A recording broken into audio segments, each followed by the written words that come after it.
இனி summer holidays கண்ணு கால் GT ஹாலிடேஸ்க்கு பண்ணு. GT holidays, south India's #1 travel brand.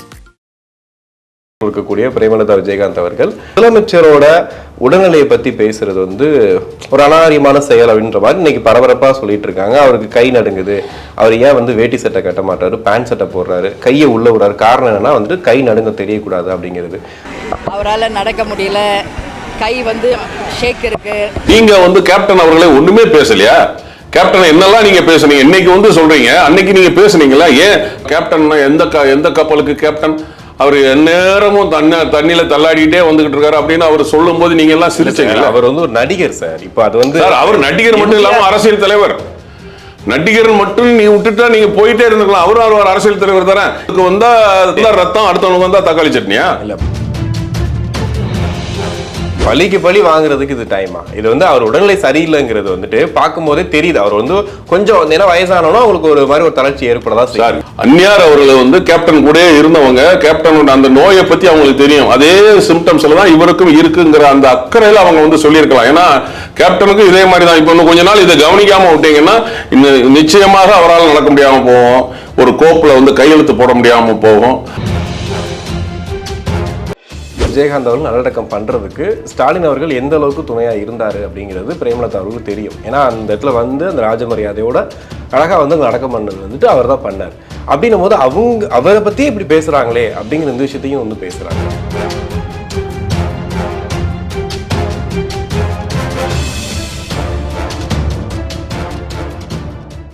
உலகெங்கும் வாழக்கூடிய ஆகாயம் தமிழ் நெஞ்சங்களுக்கு கிறிஸ்டியின் அன்பு வணக்கம். இன்று நம்மோடு நடிகர் மற்றும் தேமுதிகவின் செய்தி தொடர்பாளர் மீசை ராஜேந்திரன் நினைஞ்சிருக்காரு. வணக்கம் சார்.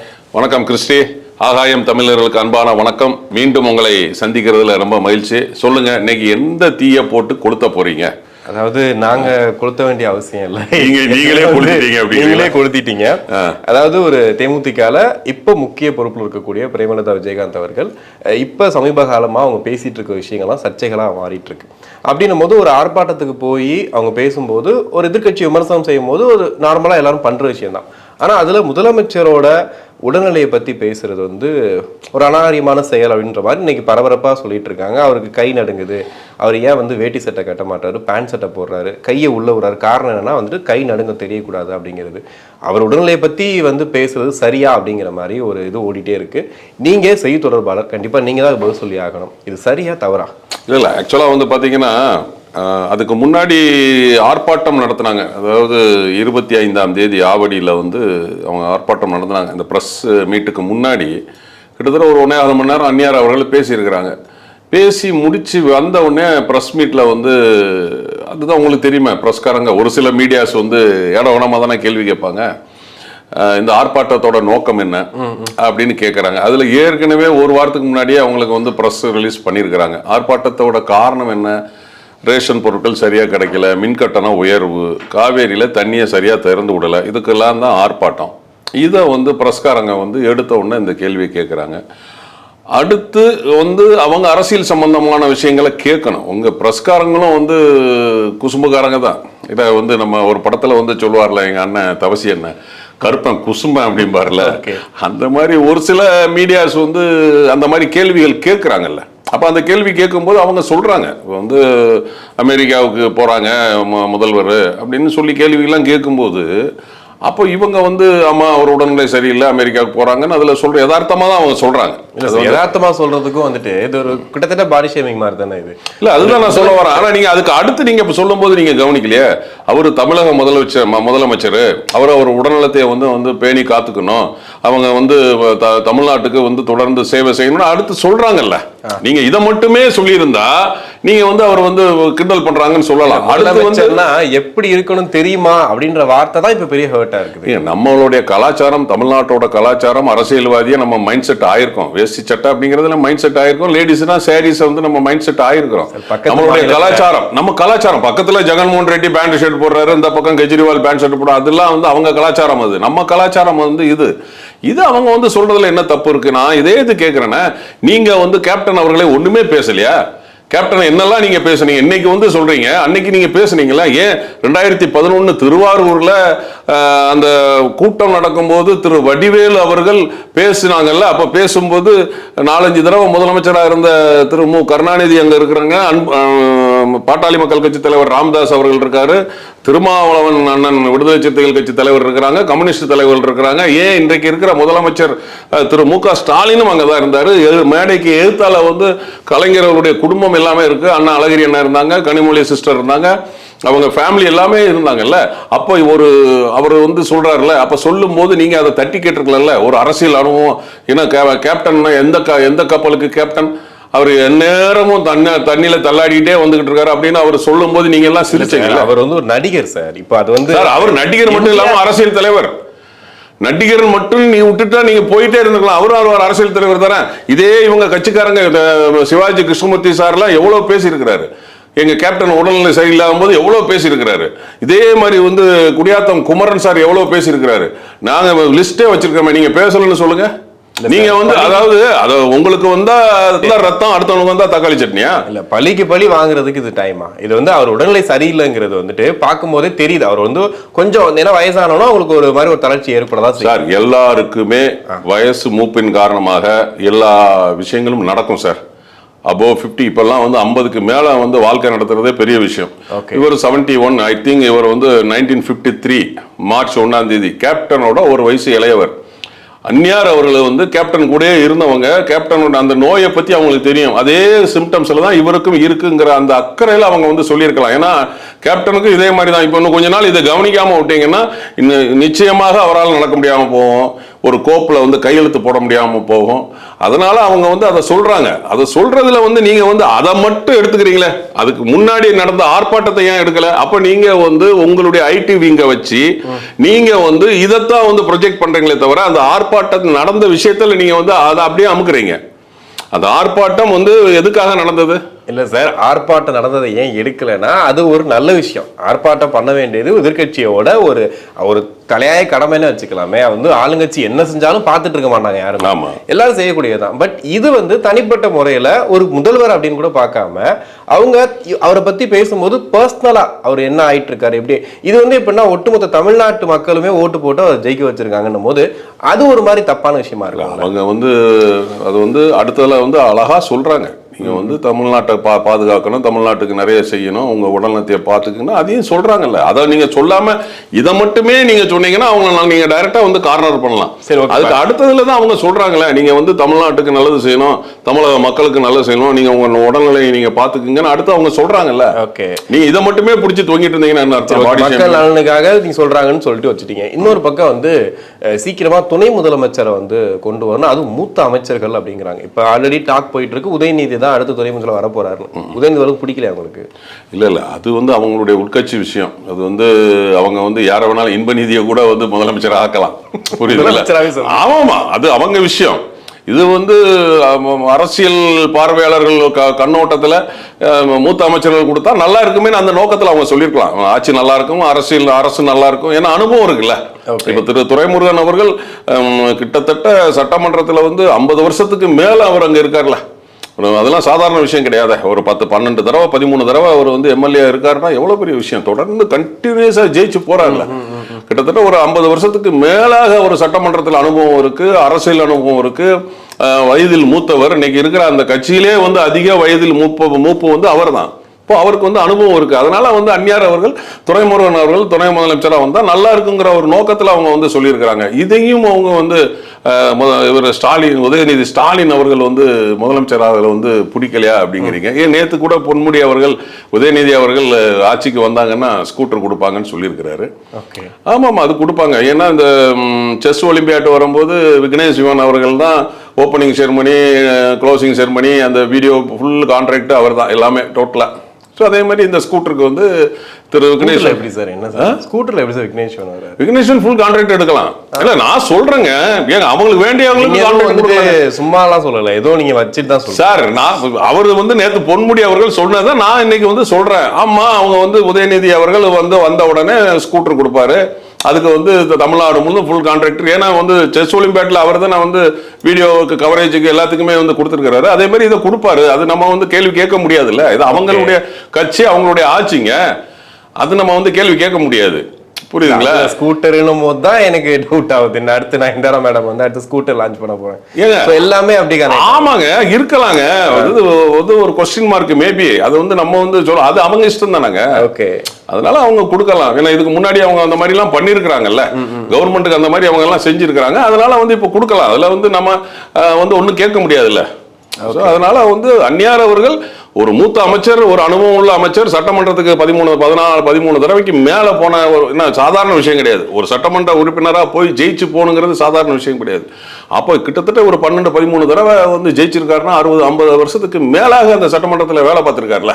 அப்போ அவருக்கு அந்த அனுபவங்கள் இருக்கும், அரசியல் அனுபவம் இருக்கும். அதனால அவங்க சொல்லியிருப்பாங்க. ஓகே, இப்போ நீங்க சொல்ற மாதிரி இப்போ விமர்சனமாவே பாத்தீங்கன்னா பொதுவா நீங்க பேசுற விமர்சனம் என்ன இருக்குன்னா, தேமுதிக கட்சியோட ஒரு சின்ன சரிவுக்கு காரணமா இருந்தது விஜயகாந்தை வச்சே, அவரோட உருவத்தை வச்சே வந்து நிறைய கேள்வி பண்ணாங்க, கிண்டல் பண்ணாங்க அப்படிங்கிறது தான். இதையே இப்போ வந்துட்டு இவங்க பண்ணா அது சரியா இருக்குமா அப்படிங்கிற மாதிரி தான் இருக்கு. நீங்க சொல்ற மாதிரி வந்துட்டு உடல்நலத்துக்காக சொல்றாங்க, எதுக்கோ சொல்றாங்க. பட் அதை வந்து இவங்க இந்த மாதிரி விஷயத்தோட சேர்த்து சொல்லும் போது அது தப்பா தானே சார் தெரியுது? இல்ல அது தப்பா வந்து நீங்க ப்ரொஜெக்ட் பண்றீங்க. உங்களுடைய மீடியாவை வச்சு, உங்களுடைய ஐடி விங்கை வச்சு அதை வந்து நீங்க ப்ரொஜெக்ட் பண்றீங்க. இதே மாதிரி தான் கேப்டனை வந்து அவங்க ப்ரொஜெக்ட் பண்ணாங்க. அவர் உடம்பு சரியில்லாம தள்ளாடிட்டு வந்தா கூட தண்ணி அடிச்சுட்டு வந்தாரு அப்படின்னு நீங்க ப்ரொஜெக்ட் பண்ணீங்க. ஏன் அப்படின்னா உங்களுக்கு வந்து ஒரு அரசியல் கட்சி வளர்ச்சி உங்களுக்கு பிடிக்கல. இன்னைக்கு வந்து தமிழ்நாடு அப்படின்னா நம்மளை தவிர யாரும் வரக்கூடாது அப்படிங்கிறத அவங்க இருக்காங்க. ஒன்று நம்ம வரணும், இல்லைன்னா அடுத்து எதிர்கட்சி இன்னொரு கட்சி வரணும் அப்படின்னு அவங்க இருக்கிறாங்க. இன்னொருத்தங்க வளர்றதுக்கு விட மாட்டுக்காங்க. இப்போ வந்து கேப்டனாவது ஒரு விஷயங்கள்ல தயவு தாட்சணியம் பார்ப்பாங்க. எங்களுடைய அந்நியார் அப்படிகள் அவர்கள் வந்து தயவு தாட்சணியம் பார்க்க மாட்டாங்க. உண்மைன்னா உண்மைன்னு சொல்லுவாங்கன்னா பொய்னா பொய்ன்னு சொல்லுவாங்க. வெட்டு 1 துண்டு 2. உண்மையிலே அவருக்கு வந்து உடம்பு சரியில்லை தான். அது வந்து ஒரு இதை வந்து ஒரு பார்வையில் வந்து சொல்றது ஒன்றும் தப்பு இல்லையா? நீங்கள் கை நடுங்குது இப்படியே விட்டுட்டீங்கன்னா ஒரு கோப்பில் உங்களால் எப்படி கையெழுத்து போட முடியும்? அதனால அவங்க சொல்லியிருக்கிறாங்க. இதை வந்து நீங்க மட்டும் வந்து கேப்டன் அப்போ சொல்லலாம். கேப்டன் இப்படி தள்ளாடிட்டு வர்றாரு, இப்படி வர்றாரு. இன்னும் சொல்ல போனா ஒருத்தர் வந்து அப்போது ஒரு அமைச்சர் சொல்றாரு, ஒருத்தர் வந்து தள்ளு வண்டியில வர்றாரு, ஒருத்தர் தள்ளாடிட்டு வந்தாரு. அப்ப அவங்கெல்லாம் சொன்னாங்கல்ல, இப்ப வந்து கலைஞர் அவர்களை வந்து தள்ளு வண்டியில வந்து கொண்டு வரும்போது அப்ப இன்னொரு கட்சியை சார்ந்தவங்க வந்து அவங்க பேசினாங்கல்ல. சட்டசபையிலே இதுல குறிப்பு இருக்கு. சட்டசபையில இதுல குறிப்பு இருக்க, ஒருத்தர் தள்ளு வண்டியில வர்றாரு, ஒருத்தர் தள்ளாடிட்டு வர்றாரு. அப்போ நீங்க வந்து அன்னைக்கு ஏன் அதை வந்து நீங்க அதை ப்ரொஜெக்ட் பண்ணல? அன்னைக்கு நீங்க ஆளுங்கட்சியில இல்ல, உங்களால அதை ப்ரொஜெக்ட் பண்ண முடியல. இன்னைக்கு நீங்க ஆளுங்கட்சியில இருக்கிறீங்க, உங்களுக்கு மீடியா சப்போர்ட் இருக்கு, சோசியல் மீடியா சப்போர்ட் இருக்கு, பிரஸ் சப்போர்ட் இருக்கு. அதனால நீங்க அதை ப்ரொஜெக்ட் பண்றீங்க. ஒரு விஷயத்துக்காக அவங்க வந்து ஒரு ஆர்ப்பாட்டம் போராட்டம் நடத்துறாங்கன்னா அதை நீங்க வந்து மழுங்கடிக்கணுங்கிறதுக்காக இதை நீங்க தூக்கிட்டு வர்றீங்க. ஓகே, அதுதான் அதோட உண்மை. இல்ல ஒரு விரக்தியில பேசுறதா சொல்றாங்களே சார். ஒரு விரக்தி ஆயிடுச்சு அவங்களுக்கு, இதுக்கப்புறம் வந்து எப்படி கட்சியை கொண்டு போகிறோம்னு தெரியல, அந்த விரக்தியில பேசுறதா வந்து சொல்றாங்களே. ஏங்க விரக்தி, அதான் அரசியல்ல வந்து கண்மூடி கண்ணு திறக்கிறதுல என்ன வேணாலும் நடக்கலாம். ஒரு நிமிஷத்துல என்ன வேணாலும் நடக்கலாம். அப்படி பார்த்தீங்கன்னா திராவிட முன்னேற்ற கழகத்தில் வந்து துறைமுகமும் எக்மோரும் மட்டும்தான் எம்ஜிஆர் அவர்கள் இருக்கும்போது 2 சட்டமன்ற தொகுதியில் மட்டும்தான் ஜெயிச்சாங்க. புரியுதுங்களா? அம்மையார் ஜெயலலிதா அவர்கள் வந்து ஆட்சியில் இருந்துட்டு அடுத்து வரும்போது 4 சட்டமன்ற தொகுதியில் மட்டும்தான் ஜெயிச்சாங்க. அப்போ அதுக்கப்புறமா வந்து அந்த கட்சி வளர்ந்து வரலையா? அதனால வந்து அரசியலில் நம்ம வந்து அப்படியே விரக்தியில் இருக்காங்க, கட்சி வந்து சோர்ந்து போயிருக்கு அப்படின்லாம் சொல்ல முடியாது. எந்த நேரத்தில் எது வேணாலும் நடக்கலாம். அது வந்து அரசியல்லையும் சினிமாவிலையும் நம்ம கையில் கிடையாது. அது புரியுதுங்களா? அது மக்கள் மனசு வச்சுட்டாங்கன்னா அதில் மாற்றங்கள் கொண்டு வந்துடலாம். அதனால வந்து விரக்தியில் பேசுகிறாங்க, அதெல்லாம் ஒன்றுமே கிடையாது. விரக்தி கிடையாது, உண்மையாக பேசுகிறாங்க. அவங்க உண்மையை பேசினா சிலருக்கு பிடிக்காது, அதை இந்த மாதிரி ஒரு இதை கிளப்பி விட்டுட்டு இருக்காங்க. ஓகே, பல்வேறு கருத்துக்களை பார்த்துருப்பீங்கல்ல, அதுக்கெல்லாம் ரியாக்ஷன் என்னவா இருக்கு இப்போ? ஏன்னா பல்வேறு அரசியல் தலைவர்கள் வந்து இதுக்கான கருத்து சொல்லியிருப்பாங்க.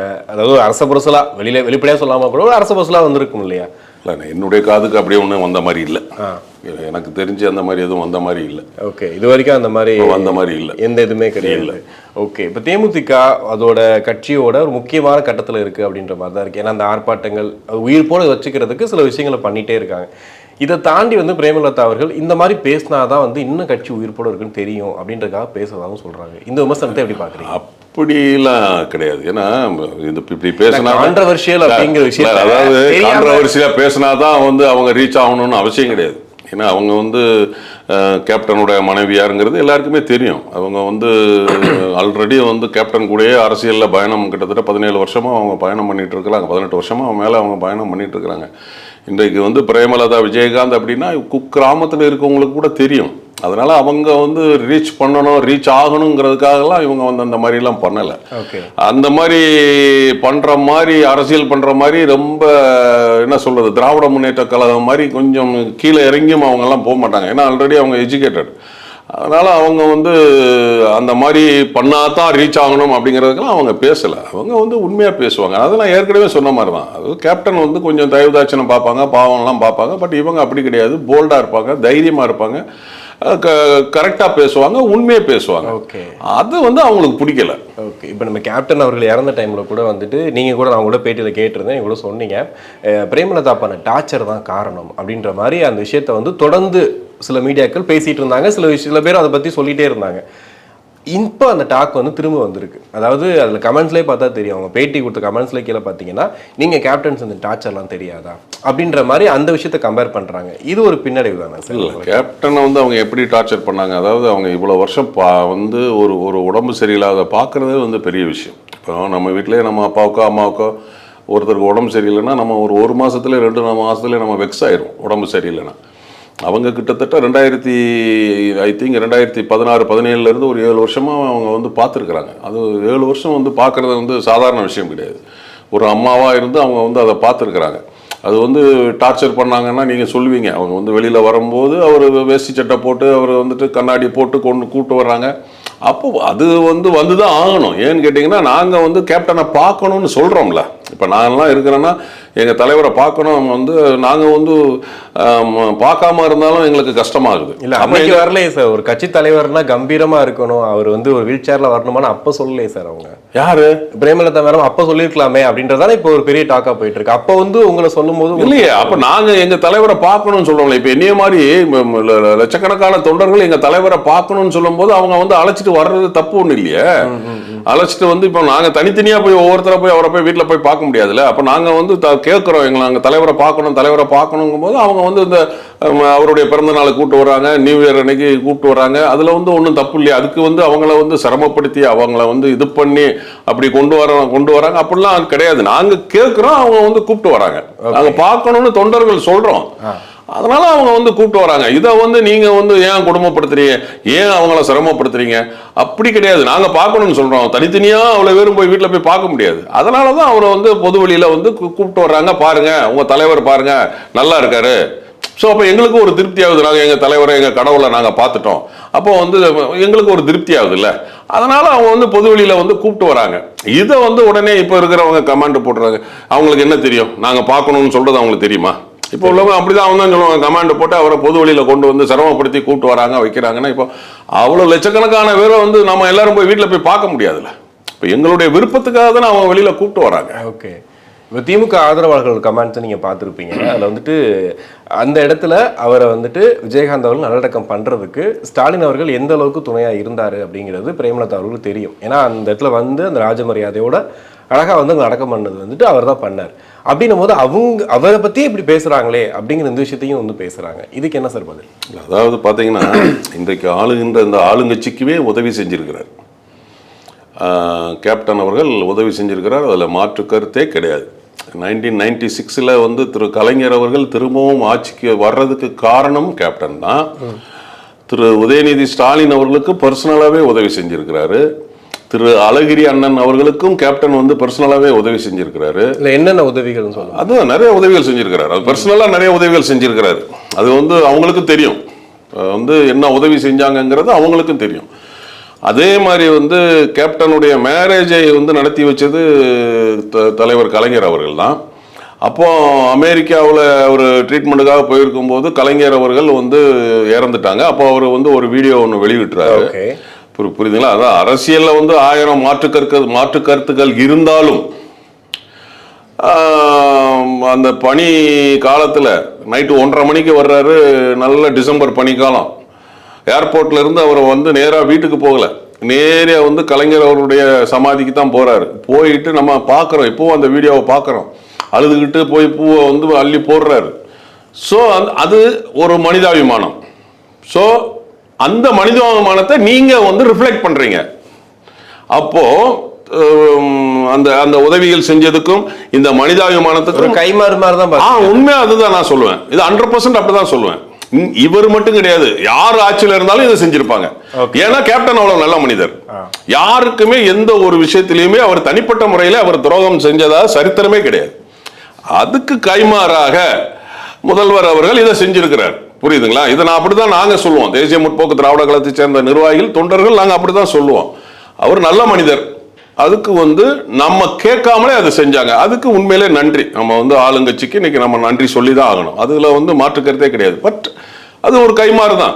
இப்ப வந்து இவ்வளவுலாம் செஞ்சவருக்கு கண்டிப்பா நம்ம ஒண்ணு செய்யணுமே அப்படிங்கிற ஒரு கைமாறுக்காக அதை வந்து செஞ்சாங்க. ஆனா அதை அந்த நன்றியை மறந்துட்டீங்கன்னு சொல்றாங்களே சார். இப்போ அந்த நன்றியை மறந்துட்டு பிரேமலதா எப்படி பேசுறாங்களேன்னு சொல்றாங்களே சார். ஒரே ஒரு விஷயம், நன்றி வந்து மறந்துகிட்டு பேசுறோம்லாம் கிடையாது. நம்ம வந்து இன்னைக்கு வந்து அவர் வந்து முதலமைச்சரா இல்லைன்னா நம்ம இதை பேசுவோமா? அது வந்து அவங்க ஆட்சியில் இருக்காங்க, அரசியலில் இருக்காங்க. இப்போ அரசியலில் இல்லாமல் இருந்தாலும் நம்ம பேச போகிறது இல்லை. புரியுதுங்களா? அதில் வந்து அவங்க வந்து இவங்க செஞ்சிட்டாங்க, அதனால அவங்க செய்கிற தப்புக்கு பேசக்கூடாது, அவங்கள பற்றி பேசக்கூடாதுன்னு இருக்கா? சட்டம் இருக்கா? ஐபிசி 511 அப்படி ஒன்று இருக்கா? கிடையாதுல்ல.